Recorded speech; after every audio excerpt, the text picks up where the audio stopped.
right, thank you so much for being here. Good morning. It's wonderful to see you all again. And I'm excited this is a talk I have never given before. I wrote it for this conference, using it as an excuse to try to work through in my own mind a question I've been wrestling with for a while. So I hope you don't mind that I'm sort of experimenting on you a little bit this morning. Oops, gotta get my little clicky thing here. The church's understanding of men and women is built upon a foundational twofold principle. The sexes are characterized by both equal dignity and meaningful difference. Here's how the Catechism describes this. Man and woman have been created, which is to say willed by God, on the one hand in perfect equality as human persons, on the other in their respective beings as man and woman. The Catechism is clear that, quote, man and woman are both one and the same dignity in the image of God. They are equal as persons and complementary as masculine and feminine. So this language of complement or complementarity has come to serve as a helpful shorthand for the church's understanding. It's a word that seeks to capture both strands of that twofold principle, equality and difference. Yet there are different interpretations of what complementarity actually means, both within the Catholic context, but also across the various forms of Protestantism. I was raised in evangelical Christianity, and in that landscape, there are two primary theories of God's vision for the sexes: egalitarianism on the one hand, and then complementarianism on the other. So to put it simply, egalitarianism emphasizes the equal dignity of the sexes while minimizing our differences in order to argue against sex-based roles in church leadership and the home. Complementarianism, while affirming at least in principle that men and women are equally in God's image, amplifies and translates the meaningful difference into distinct roles for men and women, and affirms a general hierarchy of men above women, especially in terms of leadership and authority. While this particular taxonomy of egalitarianism versus complementarianism emerged in the 80s and 90s in evangelical debates about the sexes, these basic attitudes are nothing new. In fact, they're ancient. We can trace their prototypes back to Plato and Aristotle. In her panoptic work, The Concept of Woman, Catholic philosopher Sister Prudence Allen offers a sweeping analysis of the various theories or philosophies of the sexes that have developed over centuries of Western thought. And she categorizes all of these different theories into the following framework. So there are three basic theories that emerge: sex unity theory, which affirms equal dignity, but then minimizes or denies significant differentiation. There's sex polarity, which amplifies and emphasizes differentiation in a way that kind of undermines a sense of equal dignity. Then there's a complementarity view, which tries to hold on to both. Okay, so that's her basic schema up here. So what differentiates these theories is how they hold onto or depart from that twofold principle of equality and difference. So the unity theories, we can kind of trace back as far as Plato, right? Polarity theories are seen in many ancient traditions, including Aristotelian philosophy, that's come up in other talks, and they emphasize difference at the expense of equality, affirming a hierarchy of superiority and inferiority between the sexes. So according to my interpretation of Allen's analysis, complementarity is a unique product of the Christian tradition, because the Christian tradition affirms, on the one hand, the shared imago Dei, the image of God, and the equal salvation of both men and women. But on the other hand, Christianity also affirms the dignity and redemption of the body. That latter emphasis on the body pushes back against a Neoplatonic unisex vision in which the body and its sexual difference is an imperfection that must be shed. And the former, the emphasis on being made in the image of God, pushes back against an Aristotelian polarity, which, while offering a vision of body-soul union, does posit femaleness as an imperfection. Christian revelation, rightly understood, corrects both of these errors, preserving that twofold principle. But it's taken centuries, right, as Angela pointed out in her talk, for that that doctrine of complementarity to develop and for those errors of unity and polarity to be ultimately excluded from orthodoxy, even if they're still very much around in modern forms. Sorry, my nose is running. I like being a woman, but in times like this, I wish I was a 60-year-old British man who could just like whip out a hanky and like blow my nose, you know? Anyway, sorry. Okay. I kind of just like melt when I give a talk. I just like start to turn into liquid. Okay. So as Catholics, we want to endorse the theory of complementarity. But as you'll notice in Ellen's chart, there are different understandings of what complementarity entails. And she highlights two distinct variations in particular, what she terms fractional and integral, words that rely on a mathematical analogy. So fractions, of course, represent parts of a whole, whereas an integer is another term for a whole number. Fractional complementarity, then, sees the sexes as complementing one another because they each reflect partial or fractional aspects of the whole human being. So fractional complementarity can tend to divvy up various traits and virtues into pink and blue lists. Men are more rational, let's say, and women are more emotional. So together, with our powers combined, we make up for one another's deficiencies, right? We kind of become a well-rounded human being together. Integral complementarity, in contrast, views men and women as whole persons in their own right. So the full range of human personality traits and virtues is open to cultivation by both sexes. Our complementarity then is synergistic. It does not complete a lack, but enhances a whole, resulting in a fruitful collaboration that is more than the sum of its parts. The language of the Catechism clearly endorses an integral rather than fractional complementarity. Here's another quote from the Catechism. Man and woman were made for each other. Not that God left them half-made and incomplete, right? That's kind of bing, like ding, right against complementarity or fractional complementarity. He created them to be a communion of persons, in which each can be a helpmate to the other, for they are equal as persons and complementary as masculine and feminine. So men and women are not half-made and incomplete as persons. Sexual difference is not ultimately about completion, but about communion. Communion that is only possible between two whole human persons who are equal in dignity, but yet meaningful different. But what does meaningfully different actually mean? Now that I've established some guiding principles and categories, this is the question I would like to pursue in this talk. At what point does complementarity become fractional? To put it another way, how can we articulate meaningful difference without lapsing into a fractional mode, without reducing our respective geniuses into kind of pink and blue caricature? At this point, I should probably be a little honest about something. I have a particular aversion to fractional complementarity. And in part, this probably arises from my weird background, which is like evangelical turned feminist turned Catholic. It's been quite a journey.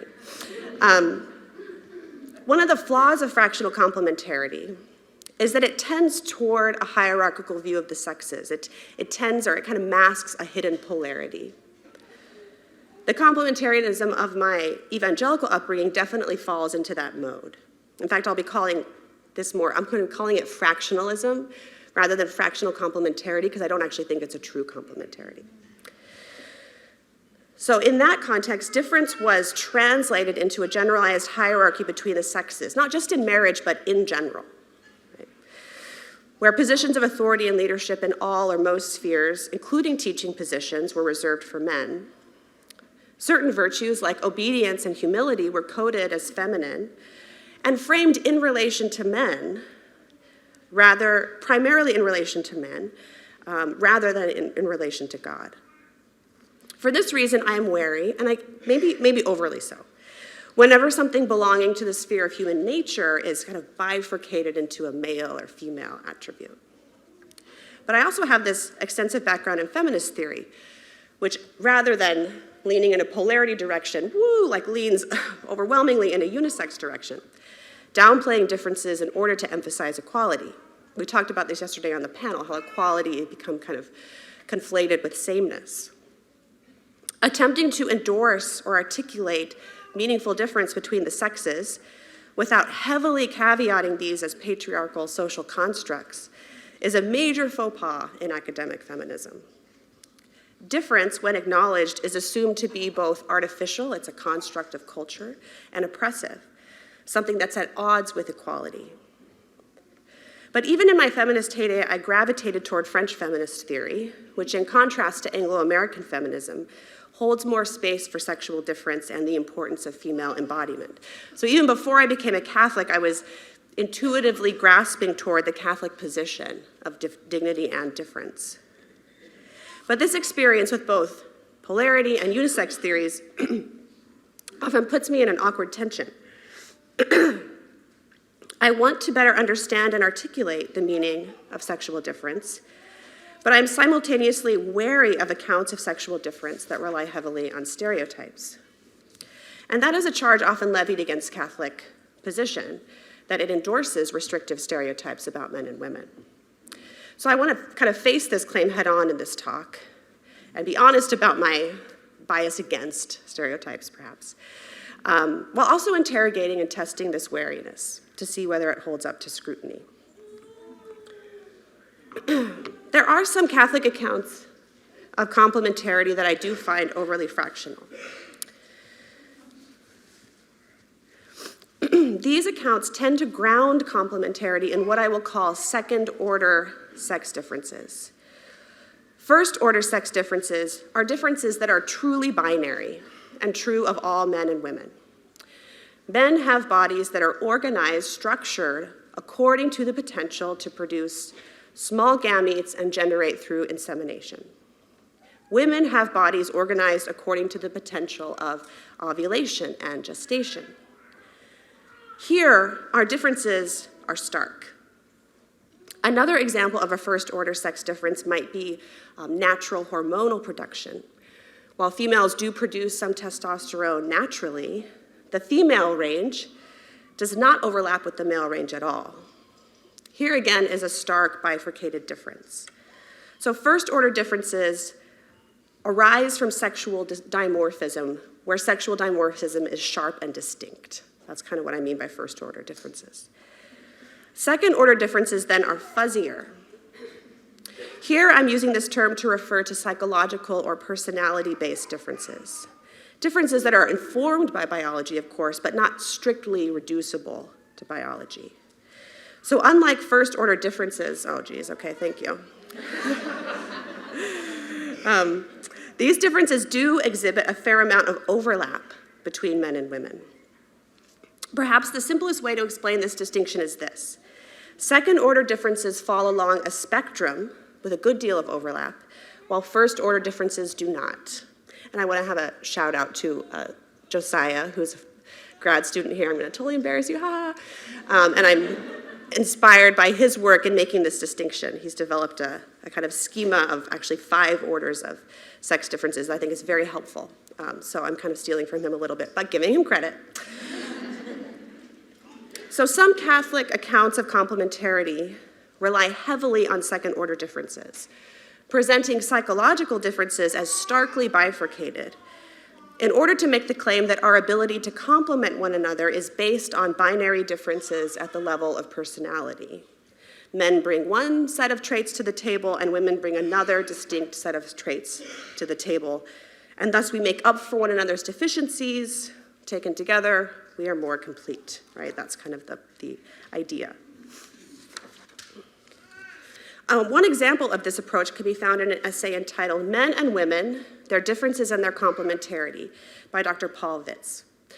He states from the outset in this essay a particular understanding of complementarity, and he proposes that, quote, many of the weaknesses of each sex are matched by the complementary strength of the other sex. He then proceeds to survey a number of biological, psychological, and neurological sex differences, which is really interesting. It's a very interesting article. But nowhere does he actually state how pronounced the differences are. So you don't get a clear sense of like what actually is the overlap in some of these differences. So the reader is left with a general impression that these differences are polarized and stark, especially as the article culminates in a chart, like a literal chart, with separate lists of masculine and feminine psychological strengths and weaknesses. And this list includes some of the traits that I'll be discussing in a moment, such as risk-taking and empathy, listing the former as masculine and the latter as feminine. He then concludes his analysis of all this research with the following statement. A complementary model allows a fuller understanding of how, taken together, men and women in their strengths demonstrate a more complete image of God than does the either sex alone. So to me, that reads as kind of textbook fractional complementarity. And while Witz is clearly using Allen's work, he uses Allen's language of synergy in describing his theory of complementarity. I would say that his overall interpretation and presentation of the data places him in a fractional rather than integral mode. When we actually look at the strength and size of these second-order differences, a more complex picture emerges, one that belies a vision of complementarity wherein men and women are distinct halves that make up a whole. And I'm really not trying to pick on Dr. Witz here. I appreciate his work in this area. And the research that he assembled is really interesting in this article. But I'm kind of pointing to a disagreement with his interpretation of the data that he presents. And I'm pointing out this essay as an example of a certain interpretation of complementarity that I think is very much kind of in the air in Christian circles, that in my opinion overemphasizes second-order differences. So I'd like to scrutinize this approach to complementarity, first by looking at personality differences between the sexes in order to understand where we find meaningful differences, and perhaps more importantly, how pronounced those differences actually are. So the data I'm going to present in the next section comes from a series of 15 studies based on a data set of 15,000 men and women from the US, who each completed self-assessments on various personality traits. The researchers examined over 600 traits, but they only found statistically significant differences between men and women in 18 of those traits, which is surprising, right?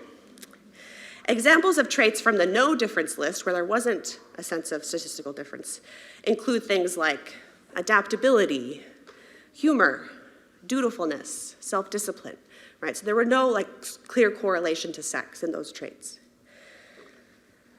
The 18 traits that did reflect a statistically meaningful difference between the sexes are listed here. Improvisational, unusual, which I think just means like you're a total weirdo.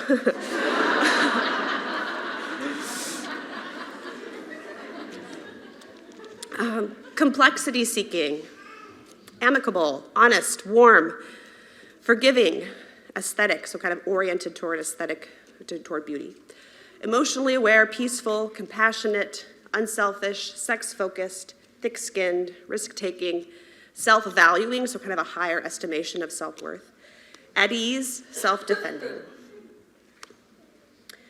So in each of these, there was a statistically meaningful correlation to sex among these traits. However, even among these traits that did reflect a statistically significant difference, none of those differences are large differences. In fact, in the whole series of studies, there were no large differences in the average scores between men and women. So large here refers to a correlation strength of greater than 0.5.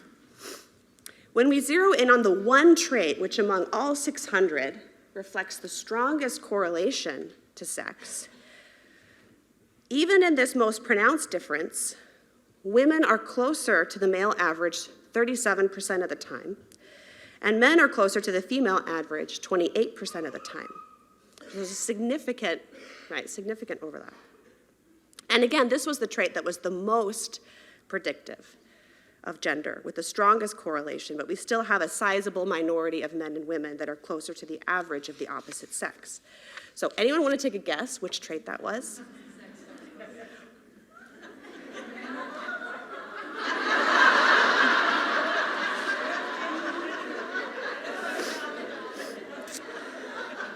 Well done.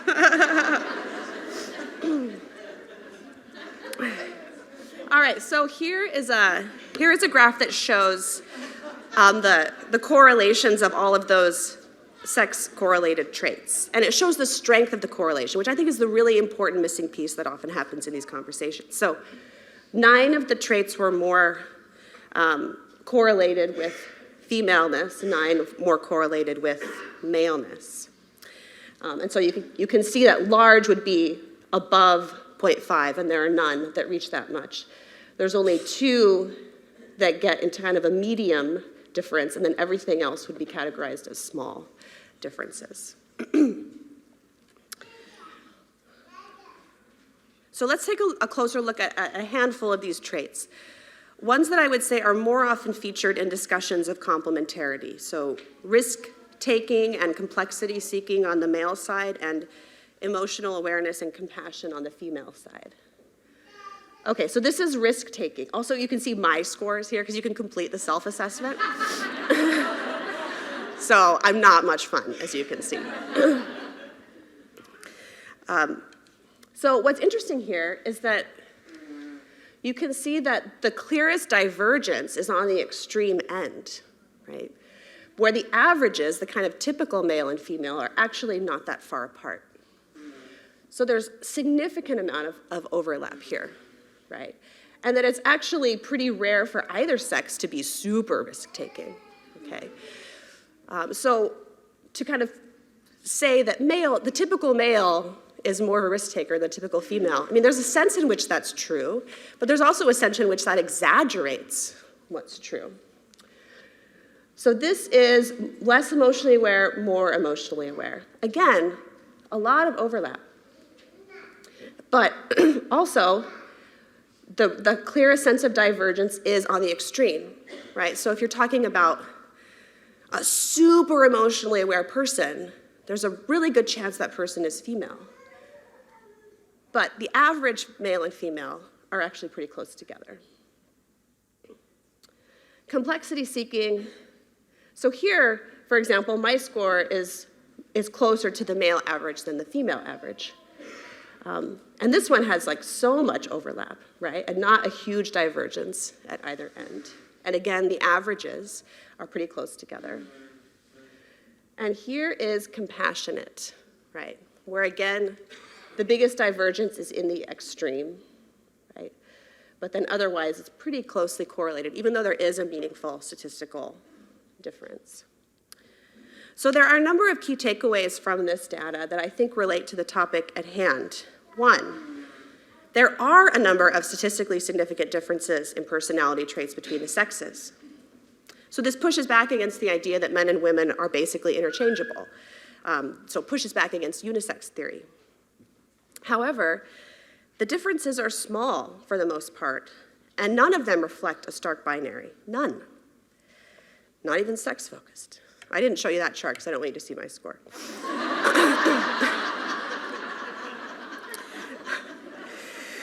This pushes back against some of the interpretations of complementarity that present small differences as if they are large differences or even binary differences, as if our personalities are as asymmetrical as our bodies. So it pushes back against polarity theory.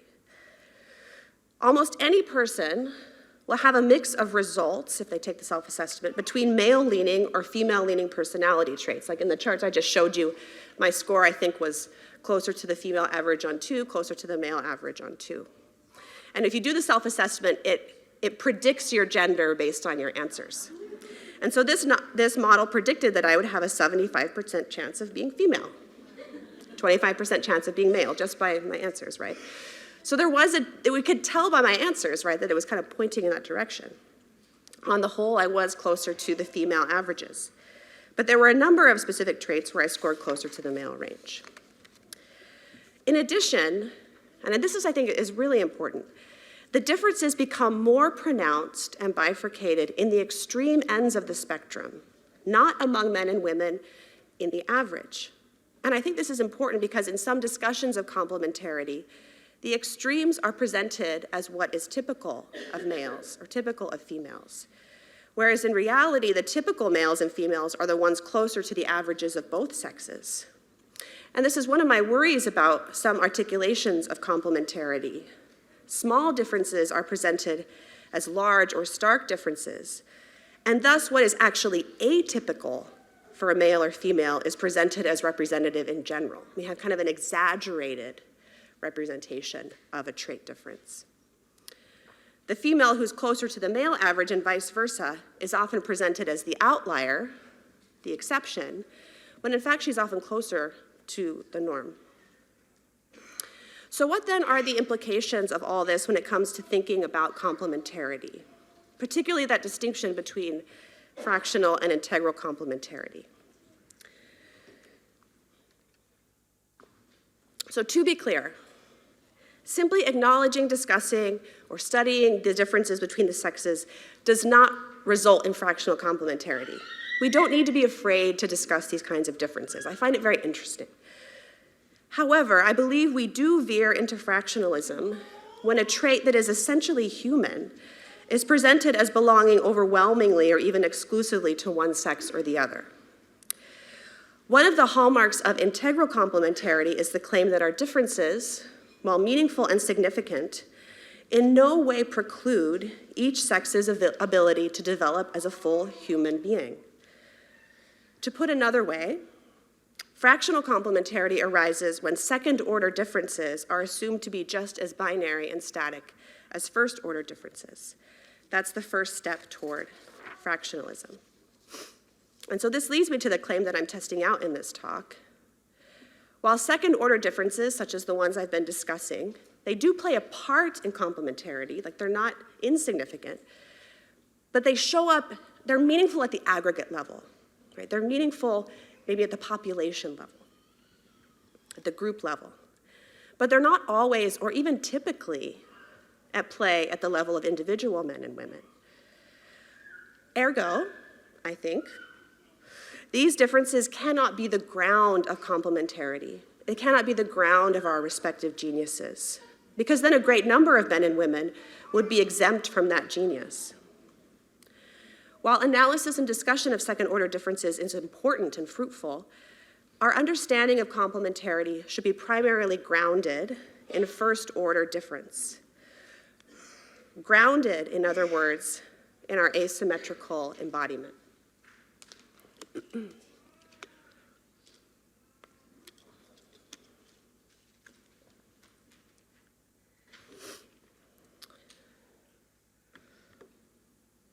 I'm going to call John Paul II JP2 here, because I really like calling him that, even though I know he's Pope Great, St. John Paul, the whatever. Okay. It's easier. JP2's writings provide an excellent resource here for thinking about complementarity first and foremost in terms of embodiment. In his Theology of the Body, when he uses the terms masculinity and femininity, he does not apply these to traits that are abstracted away from embodiment. Rather, those terms refer back to the body, to our distinct ways of embodying human nature. So here's how he describes this. Masculinity and femininity are two different incarnations. That is, two ways in which the human being, created in the image of God, is a body. Man and woman constitute, so to speak, two diverse ways of being a body that are proper to human nature. Implicit in his words are the two fundamental principles of integral complementarity: equal dignity, as both men and women are fully human and made in God's image, as well as meaningful difference, which is manifest primarily in our sexed bodies. It is the embodied person, then, who inflects a trait or an action with masculinity or femininity. It is not the trait per se that is masculine or feminine. Our meaningful difference is not rooted in having differing sets of personality traits. Our difference shows up in how these traits are embodied and enacted in the world. A man exhibiting compassion is not reducible to a woman exhibiting compassion. Not because the trait per se is different, but because that trait is being embodied by a male and thus takes on a paternal rather than maternal character. Picture an icon of Joseph holding the Christ child. I'll help you out. That wasn't a good one. Now picture an icon of Mary holding the Christ child. If we were to describe these two images in terms of abstractions, we would likely have a lot of overlap: tenderness, love, protection. But these images are not interchangeable. They are meaningfully different. They are irreducible to one another. But the difference arises from the sexed embodiment. In his letter to women, JP2 refers to this as, quote, iconic complementarity. Our bodies carry an iconic meaning. We are icons. We carry a powerfully evocative symbolism that reflects some of the most sacred metaphors in the Christian tradition. A man can reflect, in a distant but important way, the iconic character of God as Father and Christ as bridegroom, just as a mother can reflect the icon of the Theotokos, the God-bearer, and the church as bride. When John Paul II draws out the significance of our meaningful difference in his theology of the body, he emphasizes the sacramental meaning of sexual difference, maleness and femaleness as visible signs of invisible realities. Our distinct bodies carry a nuptial and generative meaning that proclaims the human power to express love and form a life-giving communion of persons. In this way, he writes, man and woman become, quote, the image of an inscrutable divine communion of persons. Through our sexual difference, in a distant but profound way, we image the Trinity. Maleness points beyond itself toward femaleness and vice versa. Our bodies signal that we are not self-enclosed, self-generating, autonomous monads. We are made for one another. As JP2 describes, the body, which expresses femininity for masculinity, and vice versa, masculinity for femininity, manifests the reciprocity and the communion of persons.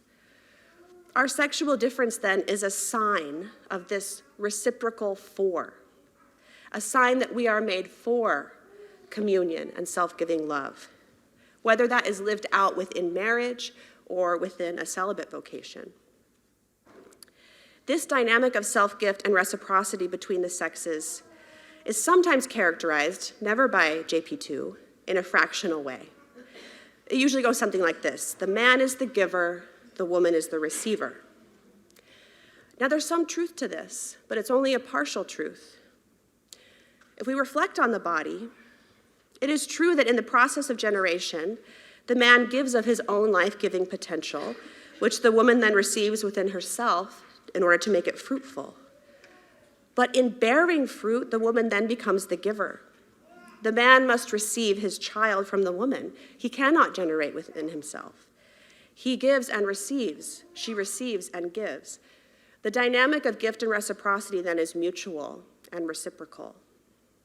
And this dynamic is also evident in John Paul II's interpretation of the Genesis creation account, the second account.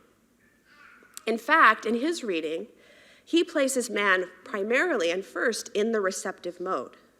It is God who initiates the dynamic of gift. And it is man who receives the gift of the woman from God. And he also receives her gift of self, and then he gives himself in response. It is this reciprocal dynamic of giving and receiving that creates the communion of persons. On the whole, John Paul II's account of sexual difference and complementarity emphasizes mutuality, reciprocity, and self-gift.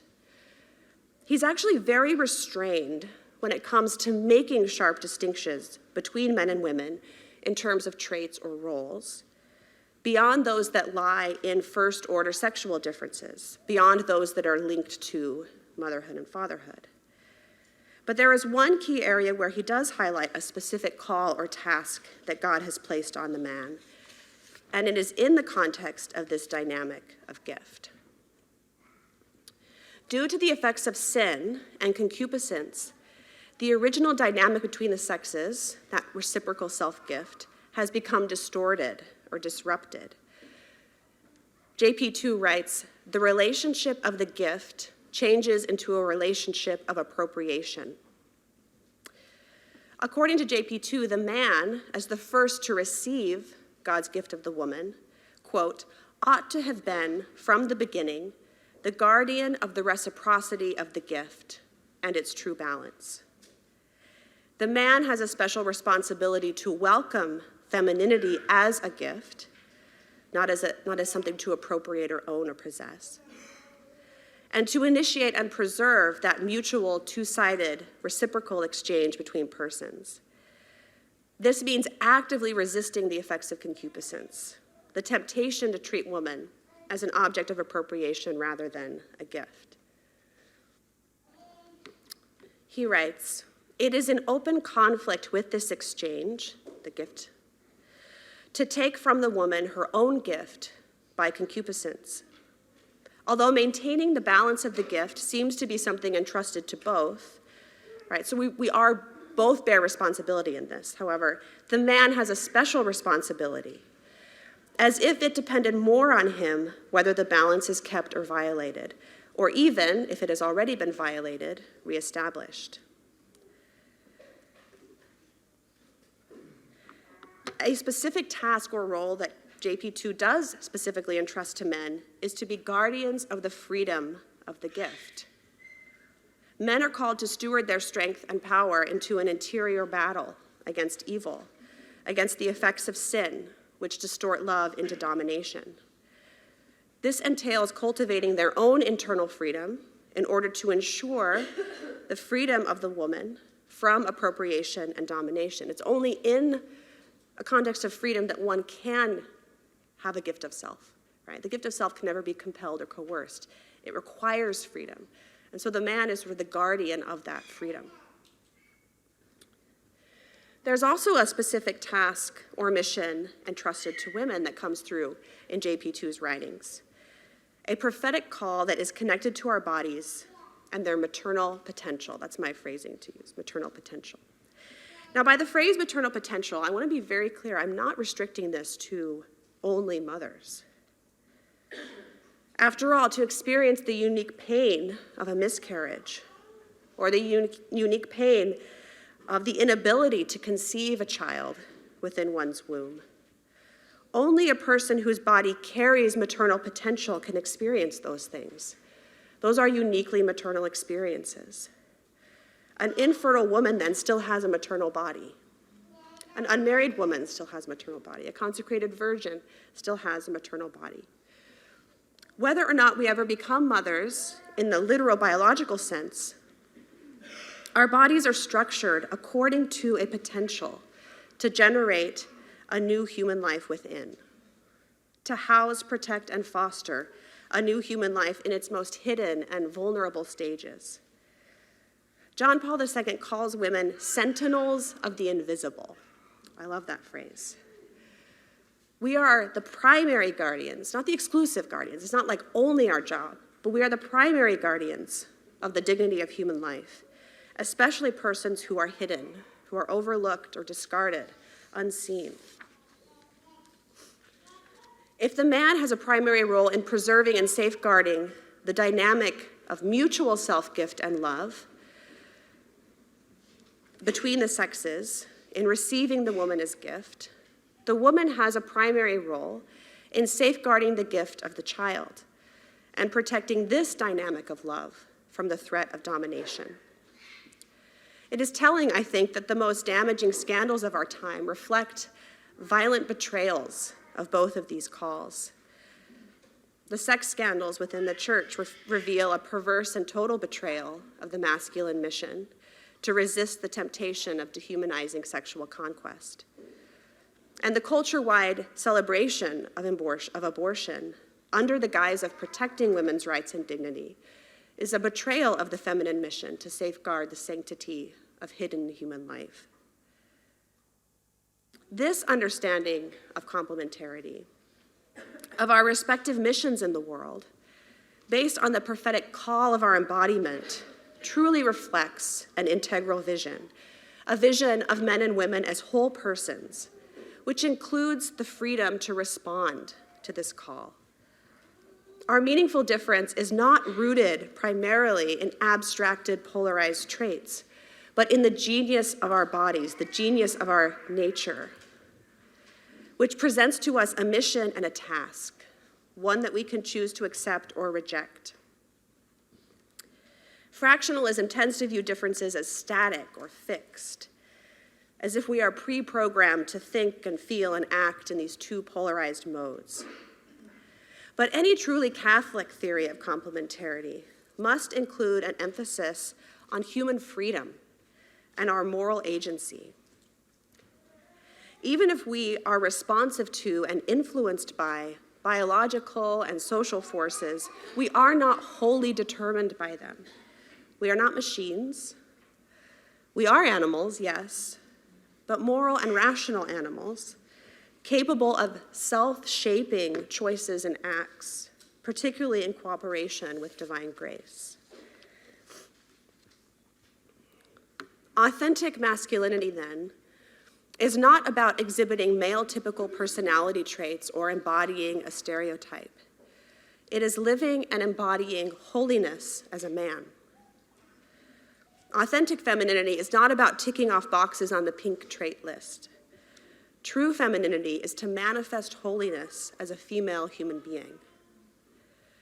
It is holiness that makes our sexual difference truly iconic, enabling our visible bodies to proclaim what is invisible, to reveal the glory of God, which is the man and the woman who is fully alive. Thank you.